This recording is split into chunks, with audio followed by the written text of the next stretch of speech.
साथियों, जय भीम। साथियों, चलिए शुरुआत करते हैं बाबा साहब द्वारा लिखित एक और पुस्तक वीजा की प्रतीक्षा में। बाबा साहब द्वारा लिखित ये पुस्तक ऑटोबायोग्राफी है बाबा साहब की। उन्होंने अपने स्वयं के खुद के अनुभव इस पुस्तक में लिखे हैं। चलिए शुरुआत करते हैं। साथियों, मैं प्रयास कर रहा हूं कि बाबा साहब ने जो साहित्य लिखा है उसे छोटे छोटे वीडियो कंटेंट के रूप में आप तक पहुंचाऊं। यदि आपको मेरा यह प्रयास सही लगता है तो कृपया मेरे इस चैनल को सब्सक्राइब करें, जिसका नाम है भीम वार्ता। तो चलिए शुरुआत करते हैं। Waiting for a visa, visa की प्रतीक्षा में। बाबा साहब लिखते हैं, इसमें कोई संदेह नहीं कि विदेशियों को भी छुआछूत के अस्तित्व की जानकारी है, किंतु यूं कहा जाए क्योंकि वे लोग इसके सानिध्य में नहीं हैं, इसलिए वे यह महसूस नहीं कर पाते कि अपने वास्तविक रूप में यह कितनी भयावह होती है।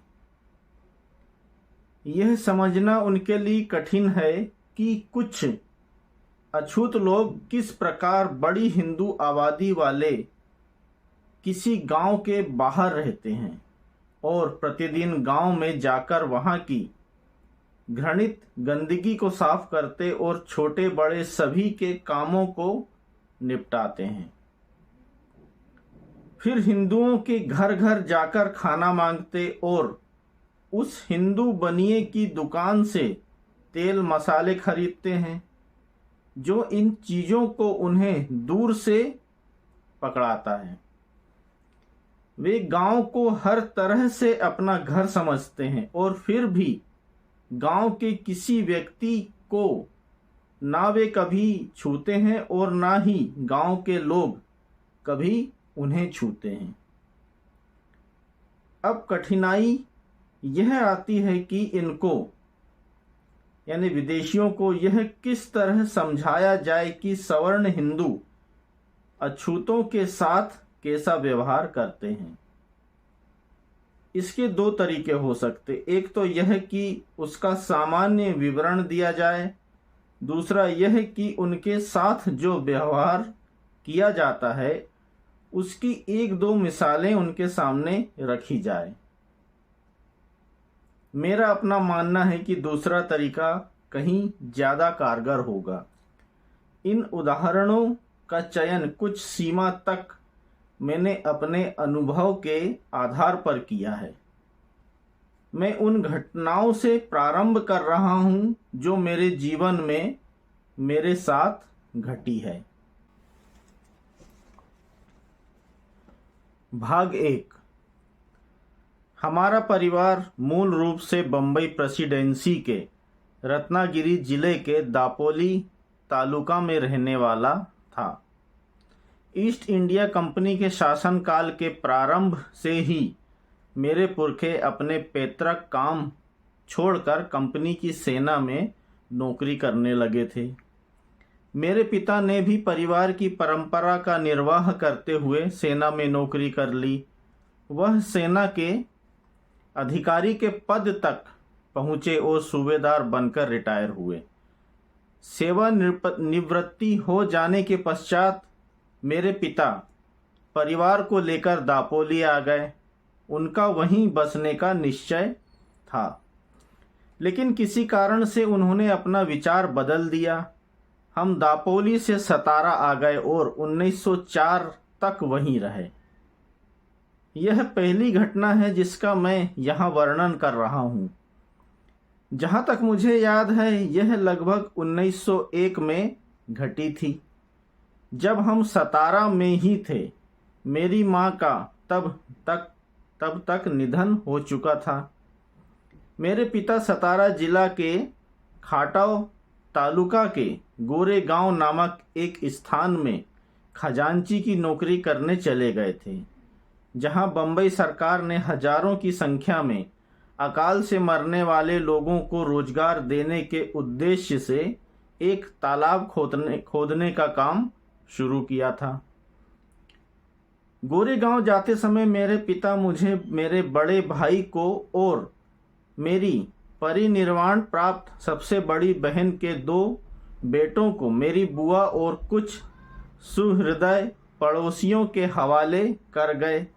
मेरी बुआ बहुत ही दयालु थी, लेकिन हमारी किसी तरह की सहायता करने के योग्य नहीं थी।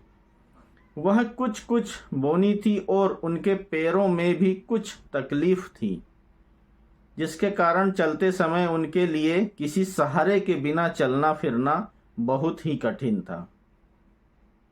कभी कभी तो उन्हें उठाना भी पड़ जाता था। मेरी 2 बहनें थीं। उन दोनों का भी विवाह हो चुका था और वे अपने अपने घरों में रह रही थी।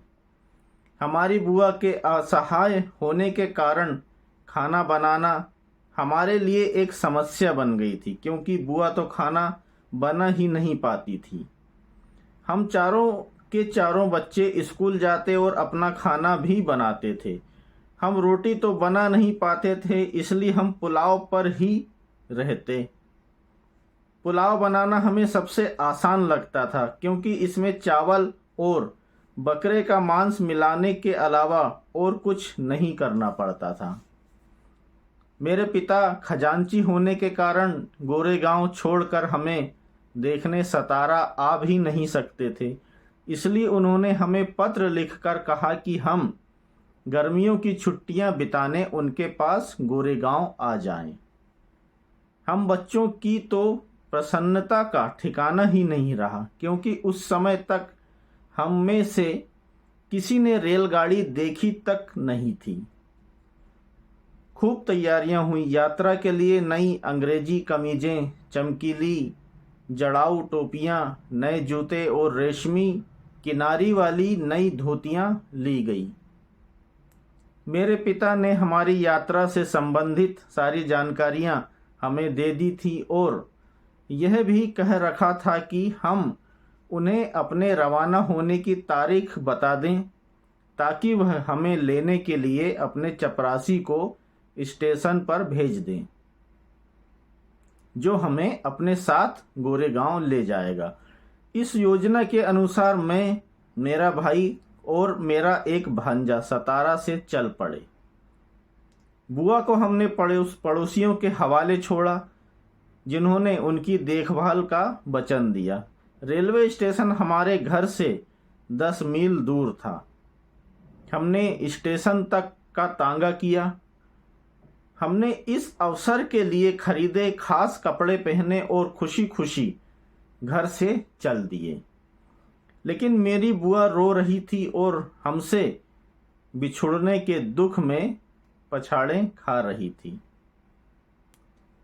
हम स्टेशन पहुंचे तो भाई ने हमारे टिकट लिए और मुझे तथा मेरे भांजे दोनों को 2-2 आने जेब खर्च के लिए दिए, जिन्हें हम अपनी इच्छा के अनुसार खर्च कर सकते थे। पैसे मिलते ही हमने तो ऐश मनानी शुरू कर दी और सबसे पहले लेमनेड की एक बोतल खरीद डाली। थोड़ी देर में ही रेलगाड़ी आ गई और हम लपक कर इसमें चढ़ गए कि कहीं वह हमें छोड़कर ही ना चली जाए। हमें पहले ही बता दिया गया था कि हमें मसूर में उतरना है, जो गोरेगांव जाने के लिए सबसे निकट का स्टेशन था। रेलगाड़ी शाम को 5 बजे मसूर पहुंची। हम अपना सामान लेकर वहां उतर गए। कुछ ही मिनटों में रेलगाड़ी से उतरे सभी यात्री अपने अपने गंतव्य पर जा चुके थे, लेकिन हम बेचारे बच्चे इस प्रतीक्षा में प्लेटफॉर्म पर खड़े रह गए कि पिताजी आएंगे या फिर उनका वह चपरासी आएगा, जिसे भेजने का उन्होंने वादा किया था। हमने बहुत देर प्रतीक्षा की, किंतु कोई नहीं आया। इसी प्रकार हमें 1 घंटा हो गया। स्टेशन मास्टर हमसे पूछताछ करने आया। उसने हमसे टिकट मांगे, हमने उसे टिकट दिखा दिए। फिर उसने हमसे पूछा कि हम अभी तक वहाँ क्यों खड़े थे। हमने उन्हें बता दिया कि हमें गोरेगांव जाना है और हम पिताजी या उनके चपरासी के आने की प्रतीक्षा कर रहे हैं, लेकिन उनमें से कोई भी नहीं आया। हमने स्टेशन मास्टर से यह भी बता दिया कि हमें यह भी नहीं पता कि गोरेगांव पहुंचा कैसे जाएगा। हम चारों ही लड़के अच्छे कपड़े पहने हुए थे। हमारे कपड़ों और बोलचाल से कोई नहीं जान सकता था कि हम अछूतों के बच्चे हैं। स्टेशन मास्टर तो वास्तव में यही समझ रहा था कि हम ब्राह्मण बच्चे हैं। हमें इस बुरे हाल में देखकर उसे अत्यधिक दुख हो रहा था, जैसा कि हिंदुओं में आम चलन है। स्टेशन मास्टर ने हमसे पूछ लिया कि हम कौन हैं। मैंने बिना कुछ सोचे समझे कह दिया कि हम महार हैं। महार उन समुदायों में से एक है जिन्हें बंबई प्रेसिडेंसी में अछूत समझा जाता है। यह सुनकर वह स्तब्ध रह गया। अचानक उसके चेहरे की रंगत ही बदल गई। हमें साफ दिखाई दे रहा था कि घृणा के एक विचित्र भाव ने उसे जकड़ लिया था। मेरा उत्तर सुनते ही वह अपने कमरे में चला गया और हम अपनी जगह खड़े के खड़े रह गए। इस तरह 15-20 मिनट बीत गए। सूरज ढलने को आया था। ना तो पिताजी आए और ना ही उन्होंने अपने चपरासी को भेजा था, और अब स्टेशन मास्टर भी हमें छोड़कर चला गया था। हम बहुत चिंता में थे और यात्रा शुरू होने पर जो आनंद, जो हर्ष हम अनुभव कर रहे थे, वह अब हवा हो चुका था और उसकी जगह नितांत उदासी ने ले ली थी। आधे घंटे के पश्चात स्टेशन मास्टर वापस आया और हमसे फिर पूछने लगा कि अब हमारा क्या इरादा है।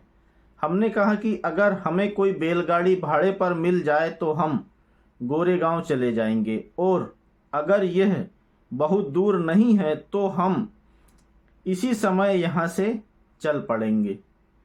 वहाँ भाड़े पर चलने वाली बहुत सारी बैलगाड़ियाँ मौजूद थी, लेकिन मैंने स्टेशन मास्टर को जो उत्तर दिया था कि हम महार हैं, उसके बारे में सारे गाड़ी वालों को पता चल चुका था और उनमें से कोई भी अछूत जाति की सवारियों को अपनी गाड़ी में बैठा कर अपने आप को अपवित्र या अपनी मान मर्यादा को नष्ट करने को तैयार नहीं था। हम दुगना भाड़ा देने को भी तैयार थे, लेकिन पैसों से भी बात बनती नहीं दिखाई दे रही थी।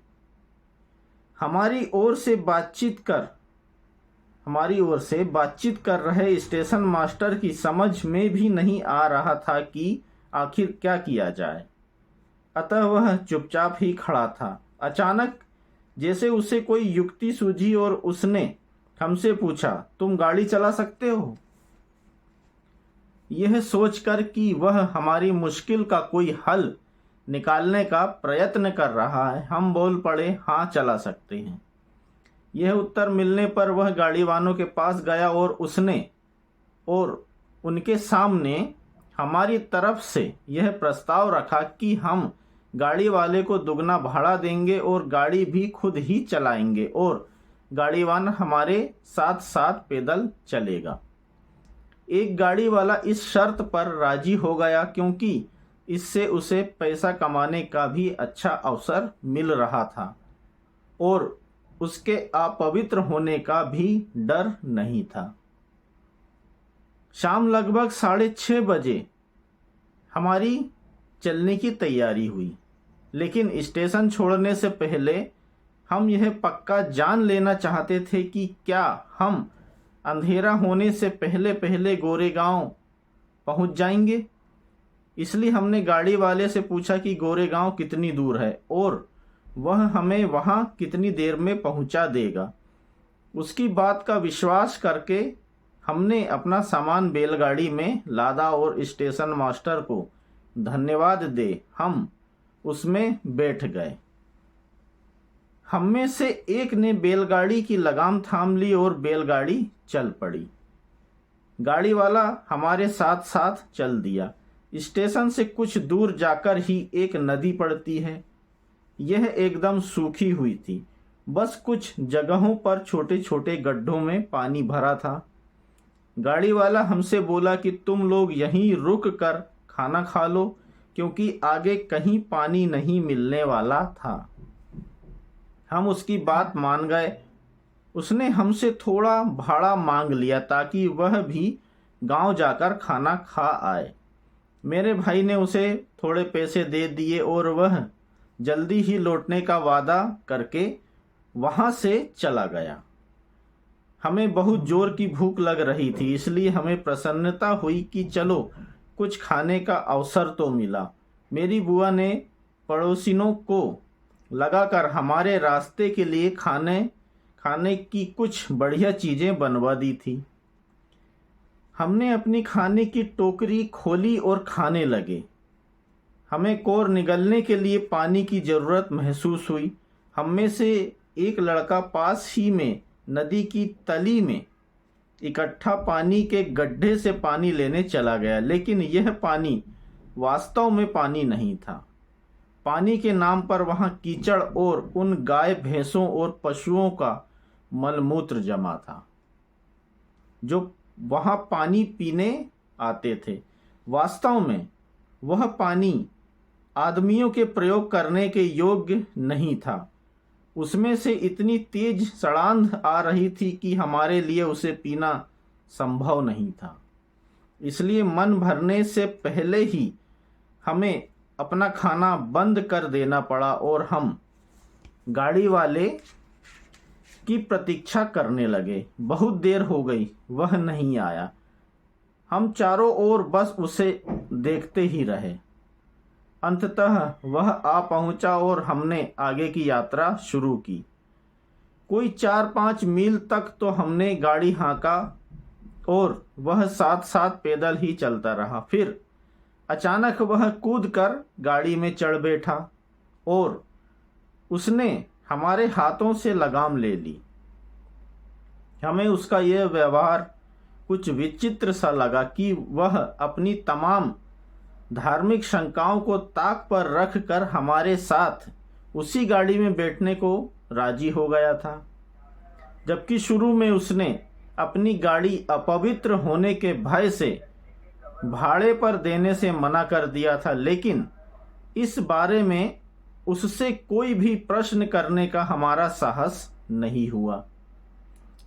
हम तो जल्दी से जल्दी अपनी मंजिल अर्थात गोरेगांव पहुंचने की चिंता में थे। कुछ दूरी तक तो हमारा मन गाड़ी की चाल में रमा रहा, लेकिन फिर जल्दी ही चारों तरफ अंधेरा छा गया। सड़क के किनारे की बत्तियां भी यहाँ नहीं थी। जो अंधेरा छट जाता, आसपास कोई आदमी या औरत या फिर पशु भी नहीं आ जा रहे थे कि हमें उनके बीच होने का ही आभास होता। हमें अपने चारों ओर फैले एकाकीपन से डर लगने लगा था। हमारी चिंता बढ़ती जा रही थी। हमने अपना सारा साहस बटोरा। हम मसूर से बहुत दूर आ चुके थे। अब 3 घंटे से ज़्यादा बीत चुके थे, लेकिन गोरेगांव का कहीं भी अता पता नहीं था। हमारे मन में एक अजीब सा विचार आया। हमें संदेह हुआ कि कहीं इस गाड़ी वाले के मन में खोट तो नहीं है। यह हमें किसी सुनसान जगह पर ले जा रहा है जहां यह हमें मार डालेगा। हमने सोने के आभूषण पहन रखे थे और इस कारण हमारा संदेह और भी पक्का हो गया। हम गाड़ीवान से प्रश्न पर प्रश्न करने लगे कि गोरेगांव कितनी दूर है और हमें वहां पहुंचने में इतनी देर क्यों लग रही है। गाड़ी वाला बस यही कहता रहा, ज़्यादा दूर नहीं, हम शीघ्र ही वहां पहुंच जाएंगे। रात लगभग 10 बजे भी जब गोरेगांव का कोई नामो निशान दिखाई नहीं दिया तो हम बच्चे रो पड़े और गाड़ीवान हमें बुरा भला कहने लगा। हमारा रोना धोना बहुत देर तक चलता रहा। गाड़ीवान ने उत्तर में कुछ भी नहीं कहा। अचानक कुछ दूरी पर हमें प्रकाश की किरण दिखाई दी। गाड़ीवान बोला, वह रोशनी देख रहे हो? वह चुंगी जमा करने वाले की बत्ती है। रात को हम वहीं विश्राम करेंगे। यह सुनकर हमें कुछ सांत्वना मिली और हमारा रोना धोना बंद हो गया। रोशनी दूरी पर थी, लेकिन लगता था कि हम उस तक कभी नहीं पहुंच पाएंगे। चुंगी लेने वाले अधिकारी की चौकी तक पहुंचने में हमें 2 घंटे लग गए। इसी बीच हमारी चिंता और भी बढ़ गई और हमने गाड़ी वाले से फिर तरह तरह के प्रश्न कर डाले कि वहां पहुंचने में इतनी देर क्यों हो रही है और हम सही रास्ते पर ही जा रहे हैं या नहीं, आदि आदि। अंततः मध्य रात्रि होते होते बैलगाड़ी चुंगी लेने वाले की चौकी पर पहुंची। यह एक पहाड़ी की तलहटी पर स्थित थी, लेकिन थी पहाड़ी के उस पार। जब हम वहां पहुंचे तो हमें वहां ढेरों बैलगाड़ियां खड़ी दिखाई दी। ये सभी रात भर विश्राम के लिए वहां खड़ी थी। हमें बहुत तेज भूख लग रही थी और हम कुछ खाना चाहते थे, लेकिन वहां फिर वही पानी की समस्या थी। हमने अपने गाड़ीवान से फिर पूछा कि क्या यहाँ पानी मिल सकेगा। उसने हमें सचेत किया कि चुंगी लेने वाले खुद हिंदू हैं और अगर हमने सच सच बता दिया कि हम महार हैं तो हमें कोई पानी वानी नहीं मिलने वाला। वह बोला, यह कहकर देख लो कि हम मुसलमान हैं, शायद पानी मिल ही जाए। उसकी सलाह पर मैं चुंगी वाले की चौकी पर गया और उससे थोड़ा पानी मांगा। उसने मुझसे पूछ लिया, तुम कौन हो? मैंने जवाब दिया कि हम मुसलमान हैं। मुझे उर्दू बहुत अच्छी आती थी। मैंने उससे उर्दू में ही बात की, जिससे मेरे असली मुसलमान होने में कोई संदेह ना रह जाए। किंतु यह युक्ति भी काम नहीं आई और उसने बड़ी रुखाई से उत्तर दिया, तुम्हारे लिए किसी ने पानी धर रखा है क्या? पहाड़ी पर पानी है, अगर जाना चाहो तो जाकर ले आओ। मेरे पास कोई पानी वानी नहीं है। और यह कहकर उसने मुझे चलता किया। मैं बैलगाड़ी पर लौट आया और उसका उत्तर मैंने अपने भाई को बता दिया। पता नहीं भाई ने क्या सोचा। उसने बस हमसे इतना कहा कि अब लेट जाओ। बैलों को गाड़ी से अलग कर दिया गया और गाड़ी को इस तरह खड़ा कर दिया गया कि उसका पिछला हिस्सा जमीन से टिका रहे और अगला भाग हवा में ऊपर उठा रहे। हमने अपने बिस्तर बैलगाड़ी के अंदर सबसे नीचे के तख्तों पर लगा लिए और अपने शरीर को आराम देने के लिए उन पर लेट गए। अब हम एक सुरक्षित जगह पहुंच चुके थे, इसलिए हमें इस बात की चिंता नहीं थी कि अब क्या होगा। लेकिन हमारा मन रह रह कर हाल की ताज़ा घटना की ओर चला जाता था। हमारे पास ढेर सारा खाना था, हमारे पेट में चूहे कूद रहे थे। यह सब होते हुए भी हमें भूखा ही सोना पड़ा और इसका कारण यह था कि हमें पानी नहीं मिल सका, क्योंकि हम अछूत थे।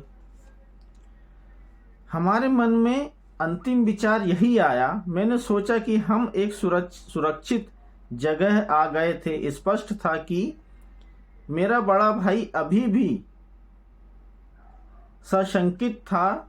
उसने कहा कि हम चारों का एक साथ सो जाना समझदारी नहीं होगी, कुछ भी हो सकता है। उसने सलाह दी कि एक बार में हम में से 2 को सोना और 2 को चौकीदारी करनी चाहिए।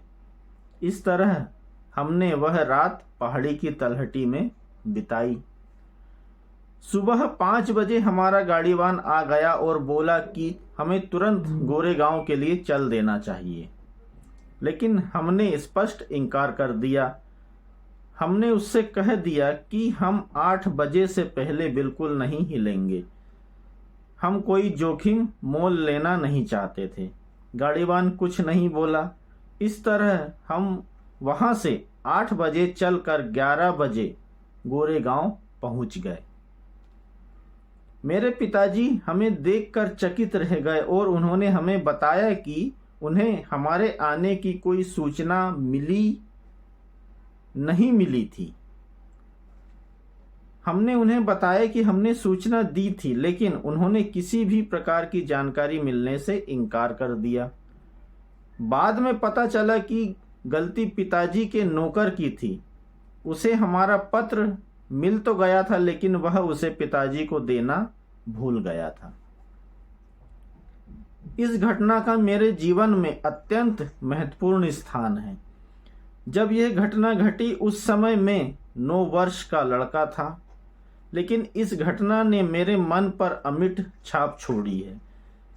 इस घटना से पहले मैं यह तो जानता था कि मैं अछूत हूँ और अछूतों को कुछ अपमानजनक परिस्थितियों और भेदभाव का शिकार होना पड़ता है। उदाहरण के रूप में मैं यह जानता था कि मैं स्कूल में अपनी कक्षा के विद्यार्थियों के बीच में नहीं बैठ सकता था, बल्कि मुझे एक कोने में अकेले ही बैठना था। मैं जानता था कि स्कूल में मुझे अपने लिए अलग से एक टाट रखना था और कक्षा में उसी पर पालथी मारकर बैठना था, और स्कूल की सफाई के लिए रखा गया नौकर मेरे टाट को हाथ नहीं लगा सकता था। मुझे उस टाट के टुकड़े को रोज शाम को घर ले जाना होता था और अगली सुबह वापस स्कूल लाना होता था। स्कूल में भी मुझे पता रहता था कि सवर्ण वर्ग के बच्चे प्यास लगने पर नल खोलकर अपनी प्यास बुझा सकते थे। इस काम के लिए उन्हें बस अध्यापक की अनुमति लेने की आवश्यकता पड़ती थी, लेकिन मेरी स्थिति बिल्कुल भिन्न थी। मैं नल को छू तक नहीं सकता था, और जब तक कोई सवर्ण व्यक्ति मेरे लिए नल ना खोले मैं अपनी इच्छा से प्यास नहीं बुझा सकता था। मेरे मामले में अध्यापक की अनुमति पर्याप्त नहीं थी। उसके लिए स्कूल के चपरासी की उपस्थिति आवश्यक होती थी, क्योंकि वही अकेला ऐसा व्यक्ति था जिसका उपयोग कक्षा अध्यापक ऐसे काम करने के लिए कर सकते थे। अगर चपरासी नहीं होता था तो मुझे प्यासा ही रहना पड़ता था। इस स्थिति को संक्षेप में इस प्रकार कहा जा सकता है, चपरासी नहीं तो पानी नहीं। घर पर मैं जानता था कि कपड़े धोने का काम मेरी बहनें करती थी। यह बात नहीं कि सतारा में धोबी नहीं थे। यह बात नहीं है कि हमारे पास धोबी को देने के लिए पैसे नहीं थे। मेरी बहनें इसलिए कपड़े धोती थी क्योंकि हम अछूत थे और कोई भी धोबी किसी अछूत के कपड़े धोने के लिए तैयार नहीं था। लड़कों की हजामत करने या बाल काटने का काम हमारी बड़ी बहन ही करती थी, जो हमारे बाल काट काट कर नाई के काम में दक्ष हो गई थी। यह बात नहीं थी कि हमारे पास नाई को देने के लिए भी पैसे नहीं थे, बल्कि हजामत बनाने और बाल काटने का काम मेरी बहन इसलिए करती थी क्योंकि हम अछूत थे और कोई भी नाई किसी अछूत के बाल काटने को तैयार नहीं होता था।